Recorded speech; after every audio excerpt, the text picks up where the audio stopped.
Welcome today to a new episode of Orthoforward, where we explore innovative company and their cutting-edge technology. Today, we've got John Pham, doctor and CEO of InBrace, and we've got Dr. Tera Poole from InBrace. I think you're clinical director of InBrace. So welcome to both of you.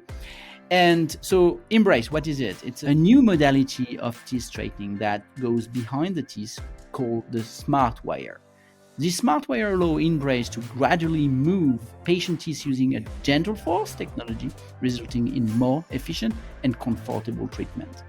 But InBrace is just not a device, just not things that you bump behind the teeth. It's also a pretty innovative treatment planning solution, a full platform, a full-fledged platform that allows doctors to truly customize their plans and the experience for the patient. So today, I think you've been in inception. The inception of InBrace is 2016, right?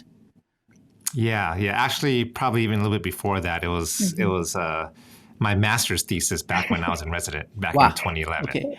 So. And you've raised. Look, we raised lots of money at DM, like something like 300 million.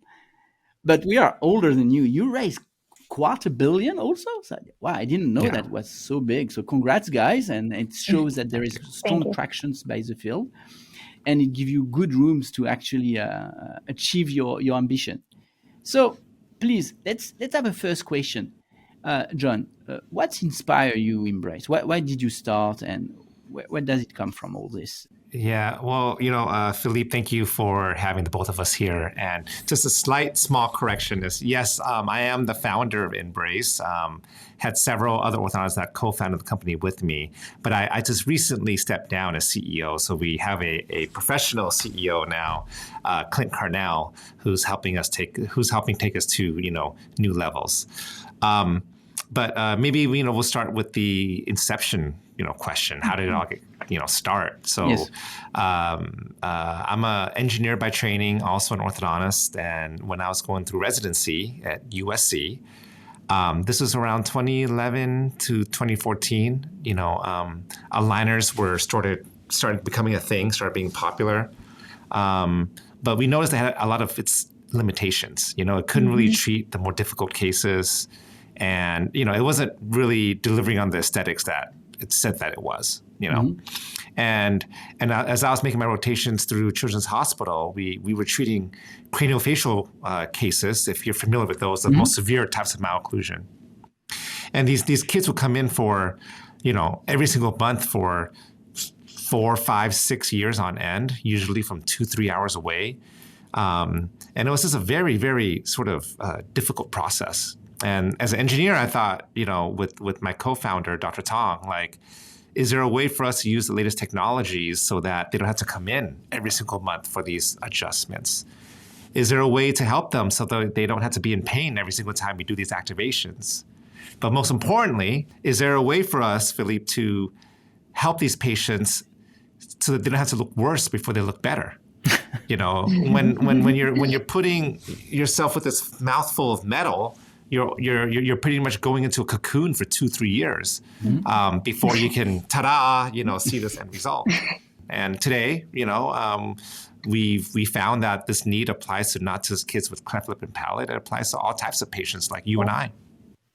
And where do you feel, if you take InBrace 2016, from the initial idea of what you were thinking InBrace will become and what it's become today, how you would compare these two stages?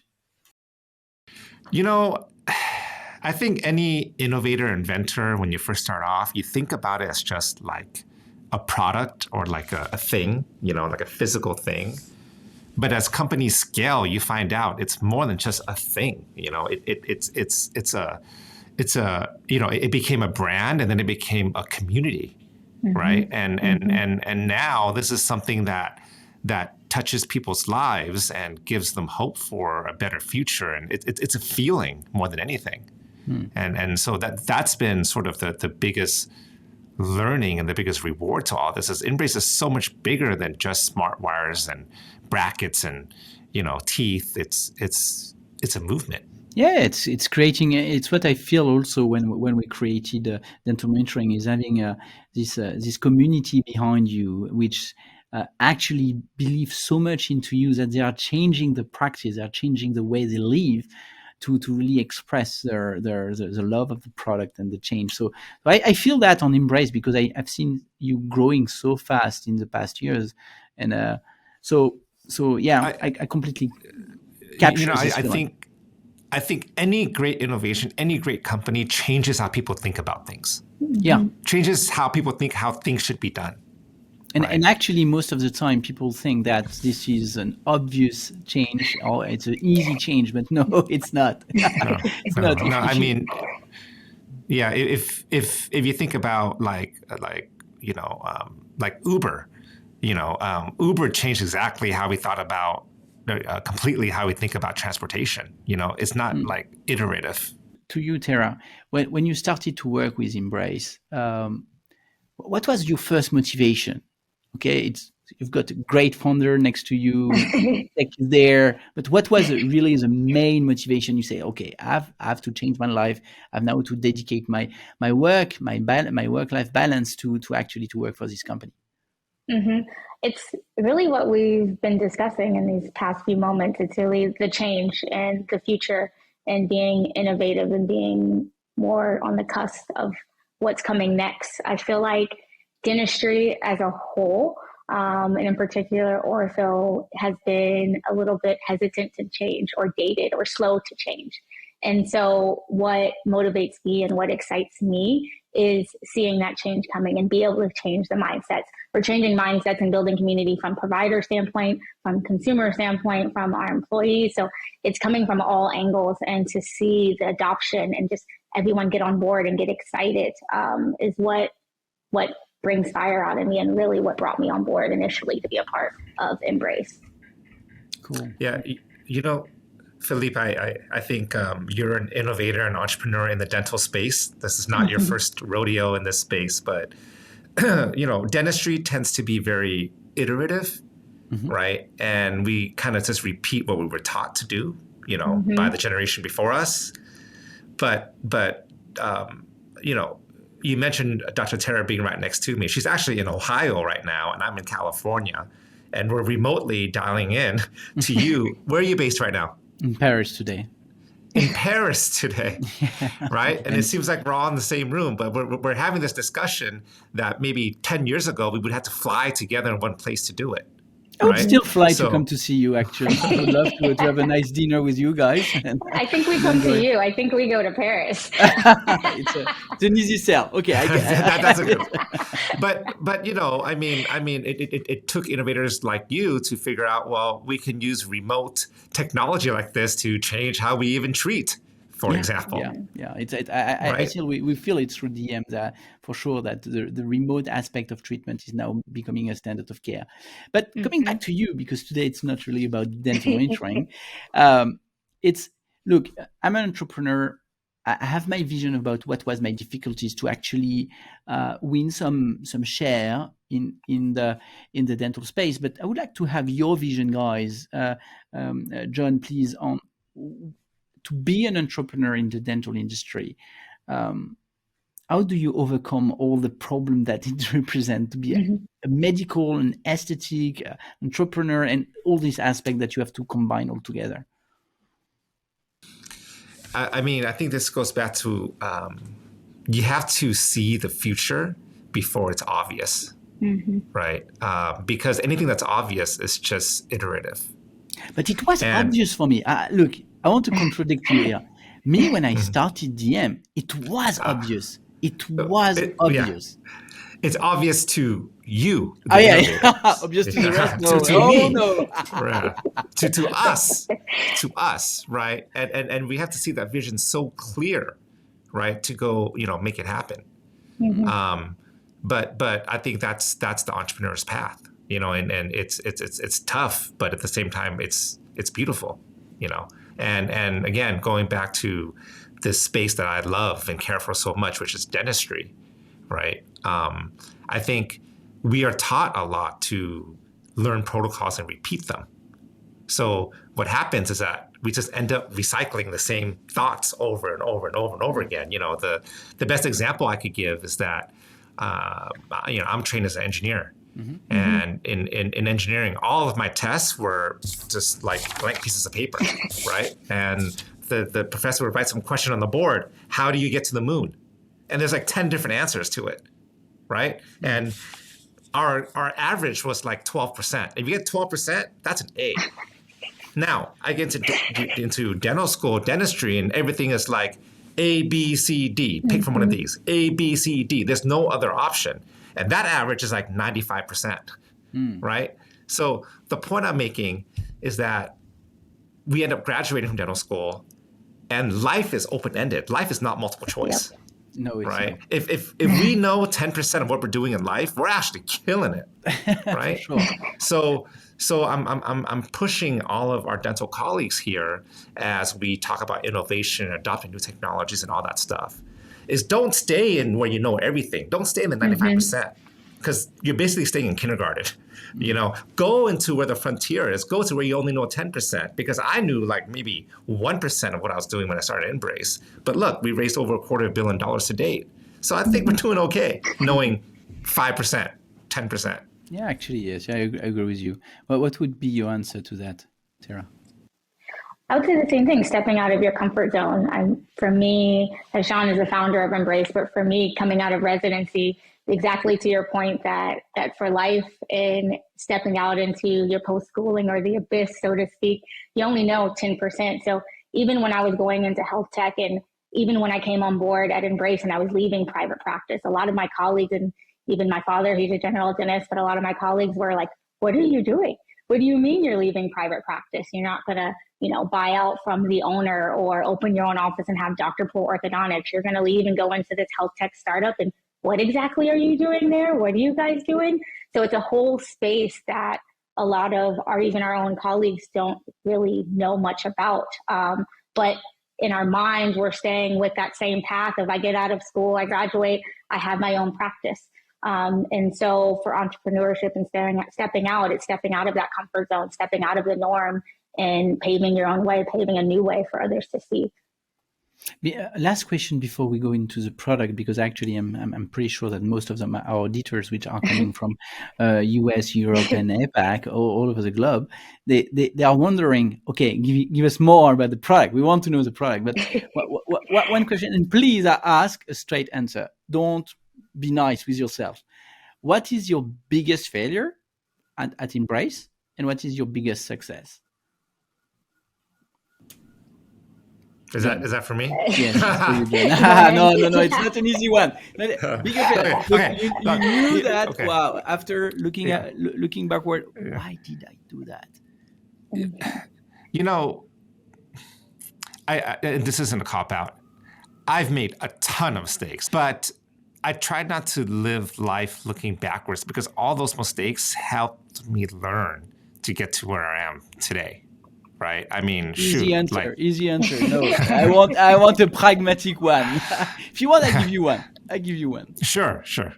Our biggest mistake into DM was to believe initially that without AI, without triage service, that asking to doctor to look themselves as picture initially would be a win.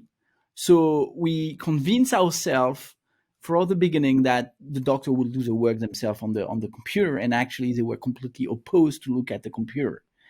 I would say another big mistake we did is, we have this nice scan box taking very nice picture, etc. I was, as a CEO, completely against it. I said, we are a software company. No way I put some hardware into my solution. And every engineer, every doctor was telling me to do that. And I waste 2 years of taking crappy pictures because I did not want to have hardware. This is big mistakes. You give me a big mistake because it's helping others to create big things. I mean, of course, you're learning as you go. So I think actually on the opposite end for you, our Gen 1 was very, very hardware based. We put a ton of money into robotics, bending these wires. Crazy. And we'll talk about that more. We'll talk about that later when we get into the product. But, I'm talking about millions and millions, right? And then we found out that's the old way of doing things. And actually for us, software enablement is actually what's important. And as we go into Gen 2, which we just launched, right, it's a different process now where we're not bending a wire, we're actually cutting it from a sheet of NiTi. Oh. Right. And that is essentially, mainly software driven. But, I've learned it's part of the learning process, and you just keep moving forward and you keep reinventing yourself. And the biggest win? The biggest win, honestly, is the lessons that you take with you and knowing that anything is possible. You got to think it and believe it and, bring it into existence. Mm-hmm. Okay. So for you, Tera, how today, because let's now be precise on the product that people that are listening to us and maybe don't know all the modality of InBrace. If you can really describe how much you're different from braces, how much you're different from a liner on a very specific manner. Mm-hmm. As John mentioned, we'll get into like the hardware and the product and exactly how our smart wire works with the Dental Force technology a little bit later. But from the consumer side or the patient side, I feel like there's this huge portion of the population, and we spoke to it a little bit earlier, where aligners and braces aren't fitting their lifestyle. I was one of them. I treated myself with aligners for about 5 years through residency and some of my private practice mentors. But the effect that it had on my lifestyle and being able to take the aligners in and out, keep them, we all know the spiel about compliance. I wasn't able to do so, and I'm an orthodontist. And so in terms of the lifestyle fit, InBrace fits well with a huge portion of the population that those don't. It's hassle-free, it's compliance-free. And then also at the same time, we move teeth more efficiently because we're customized from the way that we make our smart wires. As John mentioned, we're cutting it from a sheet of NiTi and we're setting it up, customized to that patient's setup, and to the program non-sliding mechanics, which, yes, Gen 1, it was hardware focused, but it did prove that program non-sliding mechanics can move teeth differently. And then also it's hassle-free, speed to satisfaction. It's behind the teeth. When you have braces on the front or even aligners, and I've had a lot of patients in private practice ask for not the big attachments on the front teeth, but you are kind of pointing out the biggest insecurity that our patients have. And so they're hiding behind their smile, they're hiding behind their teeth. But with InBrace being behind, you can see the changes happen in real time. So it's not a before and after and this magical reveal at the end of your treatment, but we call it before to wow, because you can see that movement happen in direct time. And John, maybe you want to speak to some of the doctor side and perspective of how InBrace is different. Yes, this would be very interesting. Yeah, I think wow is the right word, because when people actually learn about InBrace they actually do say wow, right? Mm-hmm. We don't like to use the word lingual because to me, I think lingual is a location. Mm-hmm. It's not necessarily a modality, right? Mm-hmm. And with all the love to the folks who innovated on braces behind the teeth before us, Thank you.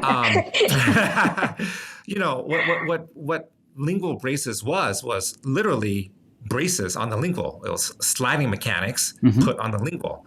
It was something that was already somewhat hard to use, even harder. So, at a high level, what I'll say is that with the previous iterations of behind the teeth braces, consumers would get charged $10,000, $12,000 because of all the chair time.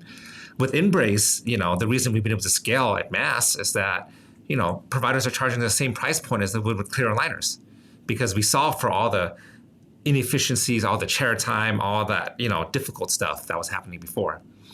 And the way we've done that is with the smart wire. So please, John, can you show literally the modality? Don't forget that we are not speaking only to US auditors, but we've got lots of European which are in love in lingual in general. So not the location, understand? Okay, the location of lingual, and so please, if you can really show them how it looks, how it works, would be great. Yeah, so we made the process very simple. At a high level, I think everyone who's listening understands that patients want something that fits their lifestyle, very aesthetic, hassle-free, and can see results right away. And it's also very comfortable, right? And the question is, why is it that lingual braces in the past hasn't had more traction? That's what we started with, okay, as we try to put InBrace together. So, with InBrace, it starts out with a digital scan of the patient's teeth. We call it a tooth print. So it's a digital customized workflow that you're familiar with. Using the tooth print, we will create a digital setup that we call a co-design, because we're working with you, the orthodontist. And this co-design is based on, tens of thousands of smart wires we've made to date, uses AI and all those things to make sure that we're delivering all the force that's needed to move your teeth. Okay. And then after that co-design, we then deliver the InBrace smart wire and the brackets as designed in a process we call a fitting. Okay. And the important thing here is that this whole entire process is done for the dental assistant. So in the US, delegation scalability is very, very important. So to date, we've been able to fit a lot of these processes, actually all of these processes, within the same 30, 60-minute slots that you normally put aside for your activations and for your bondings, right? Now, the magic behind all this is really behind what we call the smart wire. Okay, orthodontics has been historically really bracket-based, right? And that's because of sliding mechanics. You need to have these very, very broad brackets with all the prescription in it in order to let the thing slide. But with InBrace, we actually kind of flipped it on its head and we put all the intelligence into the smart wire. That allows the brackets to be as slim as possible because it has zero prescription. Does this make sense? Right? So each of these smart wires is programmed to move teeth in all 6 degrees of freedom using gentle, continuous forces via a new modality we call programmed non-sliding mechanics. And if you look here, each smart wire has a locket and an intelligent programmed loop, right? These IP loops is really where all the prescription is programmed in. So you can move the teeth in all 6 degrees of freedom. It also allows you to floss. It allows it to be flexible during insertion, especially for folks who understand, working behind the teeth in the lower anteriors. It's very, very difficult to engage those teeth, right? You always have sufficient space to put this on the lower incisors? Yes. Yes. So because of our Gen 2, that's more software enabled, we're cutting this from a sheet of NiTi. Okay. So we can adapt this in different shapes in order to get to the very, very narrow type teeth. Okay. But what's important is that once you get, all the brackets on and the smart wire fully engaged, it's literally like a Tesla, right? Where everything moves on autopilot. And if you look on this slide here, you can kind of see something that's been making the rounds on the internet. You can see a malocclusion going from its crooked state to its straight state, right? With no interventions. Yeah, it's very nice. So, Philippe, you can kind of look at this and say, what are the implications here with chair time, with inter-appointment intervals? What are the enablement that remote monitoring can do with this? Yeah, no, it's huge. And the natural question that I would have is when you customize that level of appliance is, let's say, the appliance delivers a result, but let's say you are not happy with the result because your setup is not as nice as you wanted, or let's say there is a debonding bracket or a non-optimal situation happening at the end. How do you actually correct it? How do you intervene at that moment? I think the good thing with our smart wire is that, to the point of if something happens in terms of like a smart wire breakage, to the same point that John called out, it's on autopilot, it's moving. You don't have to come back immediately because the teeth are still going to move in all the other areas and get you towards that outcome, that end result.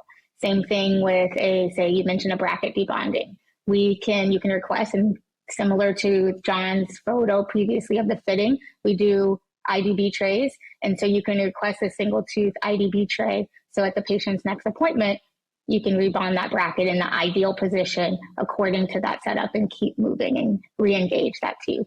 And so we've streamlined a lot of the workflows and the efficiencies. So those things that do come up, as we know they do come up in practice, aren't affecting your ability to still get to that intended outcome.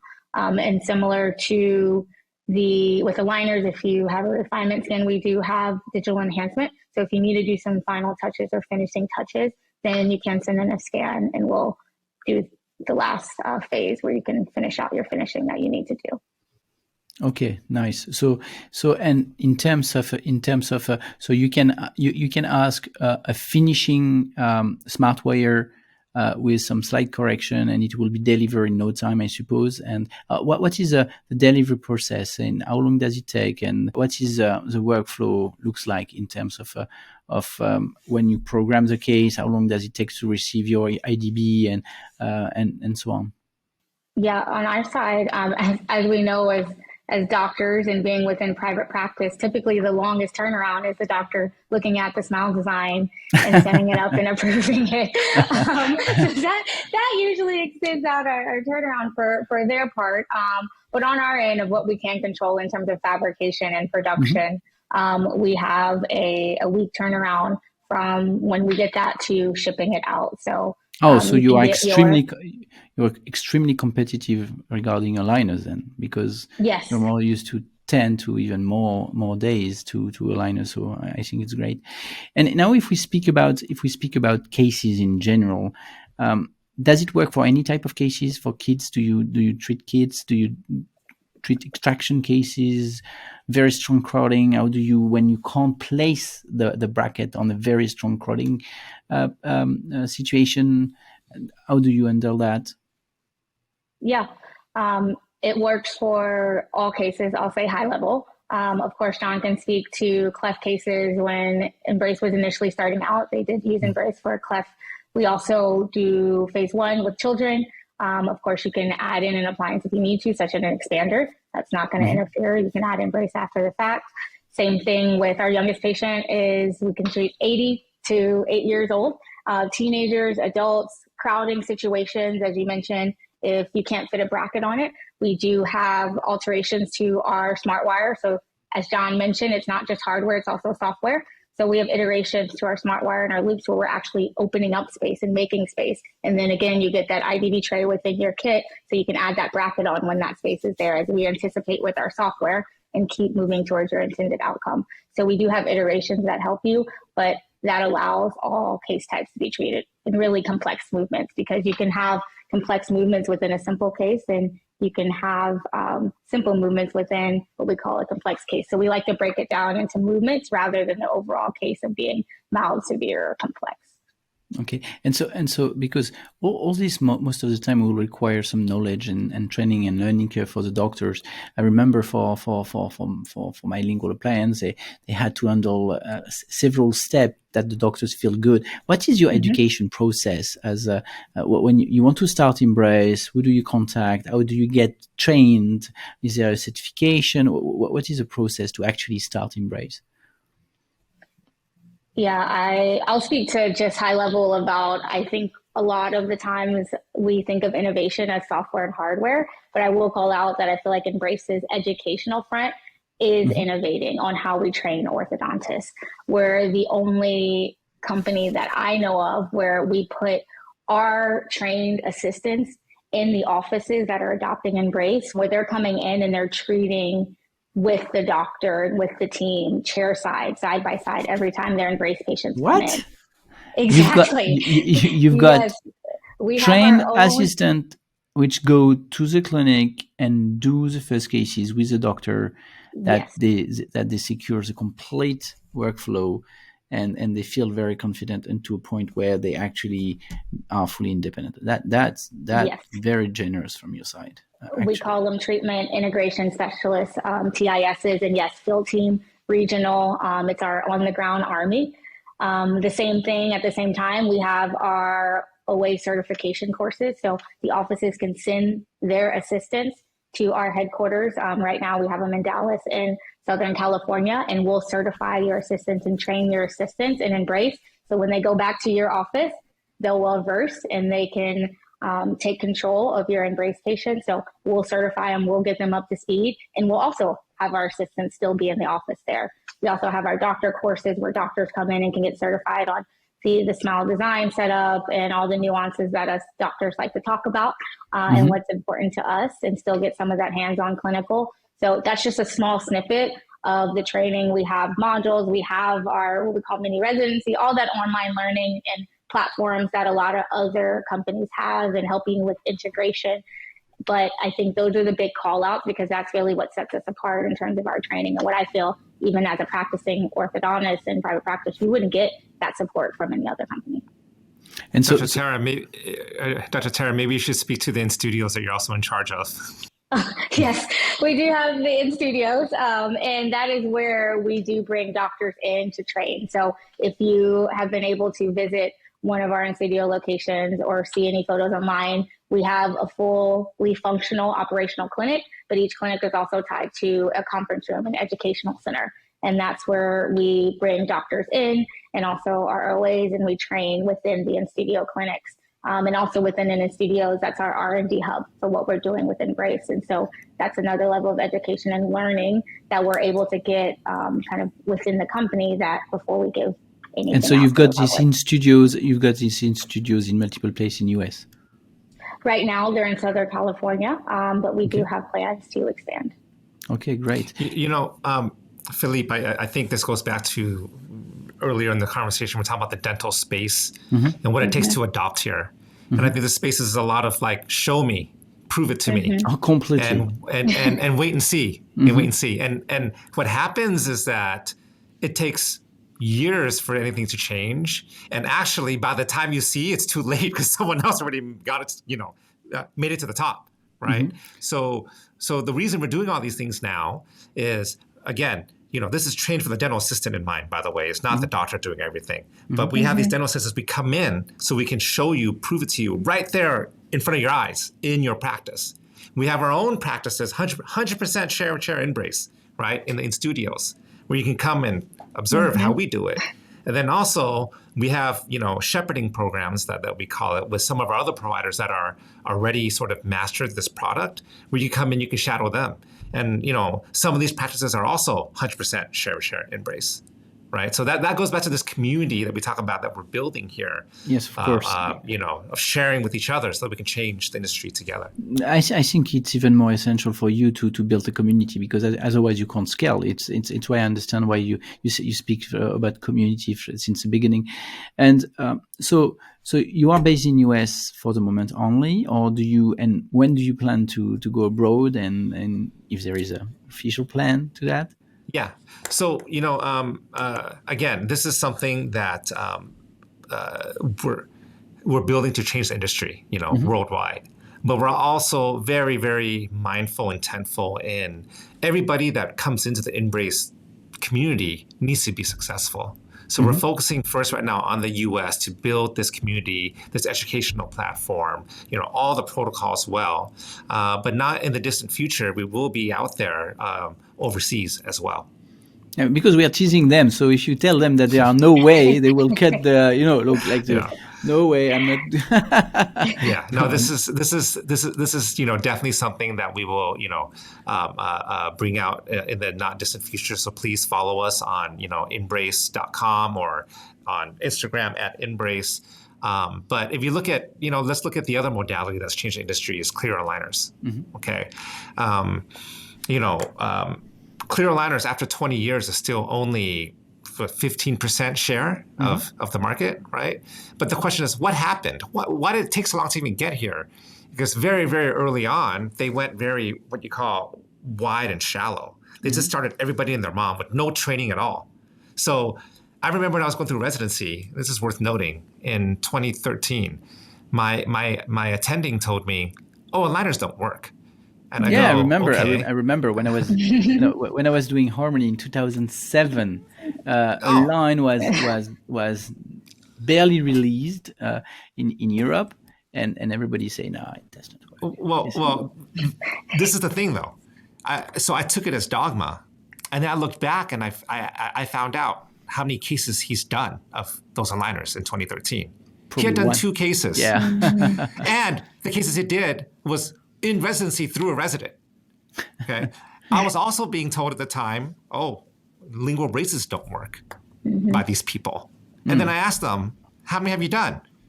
Oh, well, I was told by someone. Yeah. Okay. So going back to, as technology, innovation, it's really important to bring this forward in a way where people can be successful and So onboard it with quality. yeah, so I summarize. So you prefer to grow with strong quality before going abroad everywhere. And I look, I feel it's the right way to go. I feel it's the right way to go. It's what we do. It's also at DentalMonitoring when we onboard a doctor, there is a full implementation specialist process, etc. Because we want to make sure that there is no churn, and this is really one of the core metrics we follow is the churn of doctor. And because it's hurting us so much when a doctor is leaving, it's like we feel shit. Like we want to stop if a doctor leaves us. So we make sure that the doctors are very happy. So if your patients are happy and your staff is happy, everyone's happy. And I think all of us here believe that same thing. Look, but it's not that easy to make them happy initially. I completely agree with you on that. So, but look, as an engineer, as a PhD guy, biophysicist, tell me, I want to know more about the manufacturing aspect of this, because look, bending wires, I knew because I was bending 3D wire. I would not have been able to bend your wire, by the way. So now you switch to laser cutting 19-hole plates, sheets. How do you bring this 6 order into it? And you tell me more. Yeah, I mean, we if you can speak about it. I mean, we have some proprietary processes I can't go into too much, but broadly, what I'll say is, you mentioned the word, how do you bend this wire? And I say that's why we don't call it a wire, we call it a smart wire. Right, because it's not this this round thing that you have to bend with a robot the way we did way back when, and so we cut it from a sheet of NiTi. We have processes where we can shape it in various dimensions, but I think where to look forward to, okay, is how we make it is just processes that would change and continually evolve. And what's important is that it's software enabled. And that's where the world is moving. So, I want everyone here to envision a world where you get a tooth print, coming through, and you do a co-design that you want. You press a button, and then you get a product delivered to you that you can set it and forget it by the dental assistant to achieve the outcome you want. That is the vision for InBrace, with as few appointments as possible. I love the fact that you say that you're software enabled, and I feel everybody should think like that. So why not at one point? Look, I know the machines probably are 8 square meter per machines for the moment, but can you envision that it's a chair side bending, lather cutting technology that the wire could be produced next to the doctor? Of course. Why not? Of course. I mean, we are always innovating on machines that build the machines, is probably how Elon Musk would say it. And speaking of Elon Musk, like I'm here in Southern California, I drive a Tesla.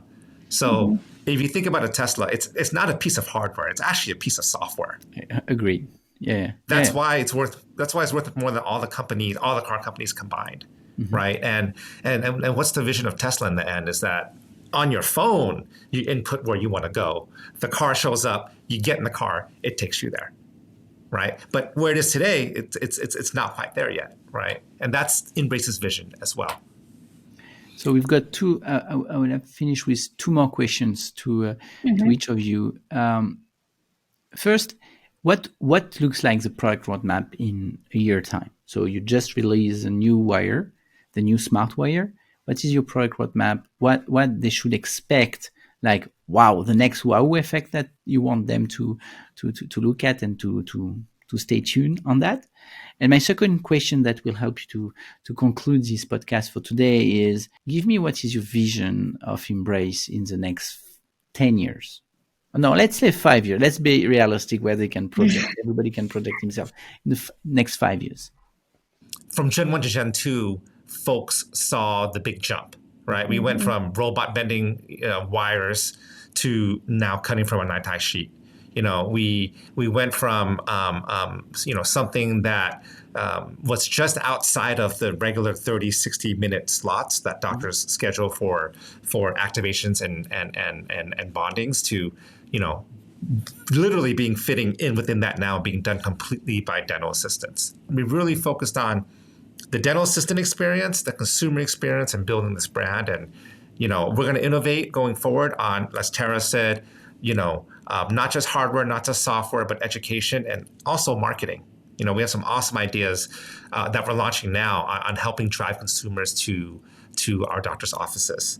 The other part of the question is looking ahead to the future. What do we all envision for this industry? And to me, I think everybody here should really think and listen on this, because this is our industry. This is our profession. And what's most important is, I'm going to just throw out some stats. We haven't talked about business. We talked a lot about innovation, but without the business context, there is nothing. Okay. And Philippe, you heard me talk about this at a previous conference. There's 331 million people in the US alone. Out of that, 184 million people are 14 years of age and older who need some kind of teeth straightening. Okay. And these people are spending money on aesthetics. They're spending money on Botox. They're spending money on teeth whitening, right? All these cosmetic things that show they care about how they look. But yet, only 6 million are getting started each year in the US. That's less than 5%. Okay. Yeah, true. So the opportunity is there. So what are all these 95% people doing, and what are we doing to try and capture them? Right? And with InBrace, what we've proven, right, is that we're not only converting people from existing modalities, such as braces and aligners, but we're also bringing in people that have otherwise never thought about orthodontic treatment, right? We got movie stars, we got basketball wives, we got politicians, right? And so, our mission here is to not only help you be more efficient and effective with your existing patients, right? With something that's friendly for your staff, but more importantly, grow the market, right? That's what true innovators and true doctors and true entrepreneurs do, is we make it accessible for everyone. You want really to bring the mass to the orthodontic. It's simple. Think of any great innovation in any industry. That's what iPhones did. That's what EVs did. That's what Uber did. It brought things to everyone. And which is important, and I think we need to insist on that, is still doctor driven. So of course, it's not obvious. It's not obvious, as you know. So it's doctor driven, guys. Thank you so much for your time today, tonight for us in France, and morning for you. And thank you for the time. Thank you for sharing all that. I did not get my answer on the roadmap. Aha! I think you respect nicely your investor. That's good. And I'm a bad journalist. This is just my conclusion on this. So thank you, guys. See you soon, and stay tuned for our next podcast. Thank you.